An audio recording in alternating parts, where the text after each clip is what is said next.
Have you ever felt completely drained after a conversation with someone?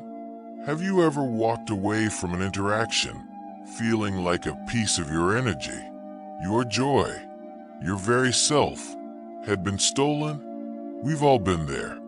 We've all encountered those individuals who, for reasons we can't quite grasp, seem to spread negativity, conflict, and chaos wherever they go. We call them toxic. They're the emotional vampires of our modern world, and dealing with them can feel like an impossible task. You might have tried to fight fire with fire. You might have tried to reason with them, to be the bigger person, to simply ignore them. And yet, the cycle continues. The frustration builds. The question is, how do you break free from this insidious pattern? How do you protect your peace, your mental health, and your well-being without becoming just as negative as they are? Today, we're not going to talk about a quick fix or a new age mantra. We're going to dive deep into the mind of one of history's greatest thinkers, Carl Jung, to uncover a timeless, powerful, and surprisingly effective strategy for dealing with toxic people. This isn't about confrontation. It's not about revenge. It's about a fundamental shift in perspective that will change the way you see yourself, them, and the entire situation. It's about becoming psychologically bulletproof. Jung, a man who dedicated his life to exploring the depths of the human psyche, understood something profound about the nature of shadow and light, about the masks we wear and the truths we hide. He knew that the toxic people in our lives are often not just external irritants, but also reflections of something within us. This is where it gets uncomfortable, but also where the real power lies. Jung's approach is not to focus on them, but to focus on you. The first step, according to Jungian psychology, is to understand that the venom they spew is rarely, if ever, about you personally. It's a projection.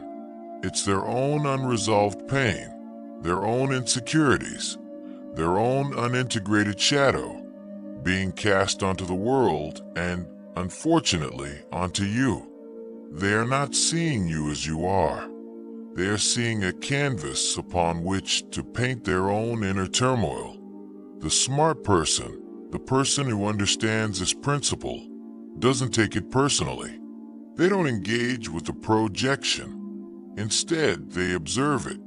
They see the toxic behavior not as a direct attack, but as a symptom of a deeper wound within that person. This isn't to excuse their behavior, but to disarm its power over you. When you stop seeing their words as a reflection of your worth and start seeing them as a mirror of their own pain, the emotional charge dissipates. You're no longer fighting a personal battle. You're witnessing a psychological phenomenon. But simply understanding this isn't enough. The smart person doesn't just intellectualize the problem. They internalize the solution. Jung's work on the shadow is key here. He believed that everyone has a shadow self, the parts of our personality we've repressed, denied, or are ashamed of. It's the darker side of our nature. What does this have to do with toxic people? Well, Jung argued that we are often most bothered by the shadows in others that we refuse to acknowledge in ourselves. That person who is constantly critical and judgmental might trigger a part of you that secretly fears you aren't good enough. The person who is manipulative might activate a part of you that struggles with boundaries. The smart person, instead of reacting to the toxic person, asks themselves a more profound question. Why is this bothering me so much?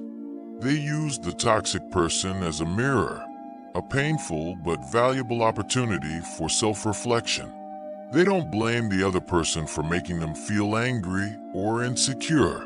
They explore the anger and insecurity within themselves. This is not about letting them off the hook. This is about taking back your power.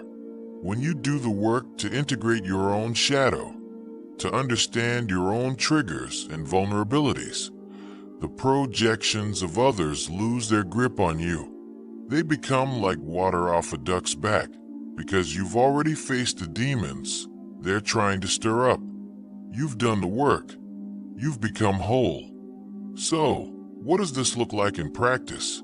How do you actually do this? The first step is to create a psychological distance. You don't have to be physically distant, but you must be emotionally and mentally distant. Imagine a shield around you.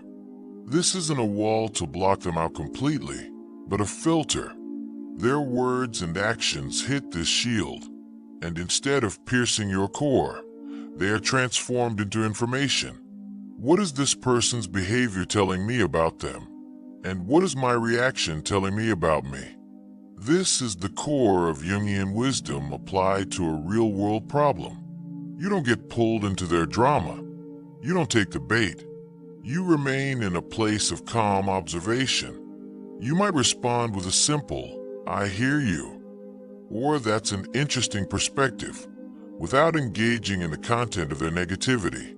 You become an unreactive force, a rock in the stormy sea of their chaos. Your silence, your calm, and your refusal to engage become a powerful boundary. They will try to escalate, to pull you in, because they're used to a certain kind of reaction. When they don't get it, their own projection falls flat. It has nowhere to land. It simply bounces off your shield and returns to them. You are, in effect, starving the toxic cycle of the energy it needs to survive.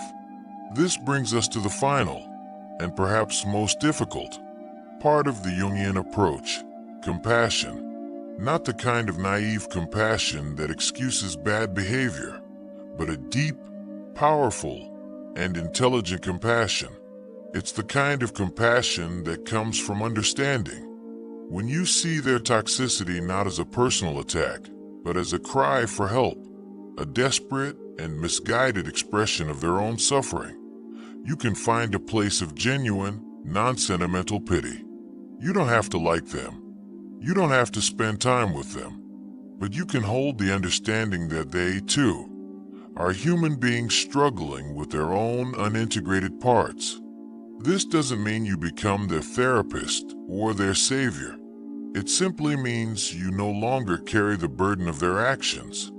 You release the anger, the frustration, and the resentment because you see it for what it is: a tragedy of the human condition. The smart person doesn't get mired in the drama. They rise above it. They protect their own peace by understanding the source of the storm, rather than trying to fight the storm itself. This is how smart people who understand the profound truths of the human mind, navigate the treacherous waters of toxic relationships. They don't fight the battle on the other person's terms. They don't try to change the other person. They do the inner work. They protect their energy, understand their own triggers, and cultivate an intelligent, unshakable calm. They become the masters of their own psychological domain. And in doing so, they don't just survive the toxicity of the world, they transcend it. They create a life of peace and wholeness, not despite the toxic people they encounter, but by learning from them, and ultimately, by letting them go.